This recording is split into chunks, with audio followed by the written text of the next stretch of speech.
镜头换来看，新竹市是有一个40岁查某人食酒赛车，结果就去弄到一对要行过大路的老翁婆，互因当场就断开，送病院了后一时救袂回来。警方调查到，这个驾驶酒测值有到0.87，所以是依照公共危险致死的罪嫌来甲伊上班。一对翁某过车道，一年半后车弄到消失伫画面。新竹市北区德公路初2早起11点外发生重大车祸，救护车到场的时阵，2人已经无生命现象。就大概撞飞整个飞出去2-3公尺，所以下来的时候人是不动的。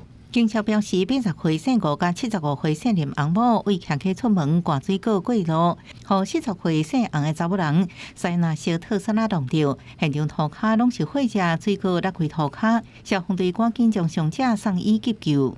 2名伤者因为一些重大创伤的情况，已经皆为欧卡的状况，然后后续我们有加派救护车以及消防车人员到场支援，后续将2名伤者迅速送往台大及国泰医院就做后续的一些急救救治。追撞行人吴姓男子及其妻子林姓女子，造成2人死亡。洪姓驾驶有喝酒情事，全案将依公共危险致死罪移请新竹地检署侦办。洪某送医也救无转来，姓洪的查某人酒测值超过每公升0.25毫克。伊讲前一暗伫厝啉酒，初2早起为桃园赛车到新竹工作，暗过酒未摕，才弄着人。警方才违反公共危险致死罪嫌，移送新竹地检署侦办。详细事故原因，爱搁调查。记者综合报道。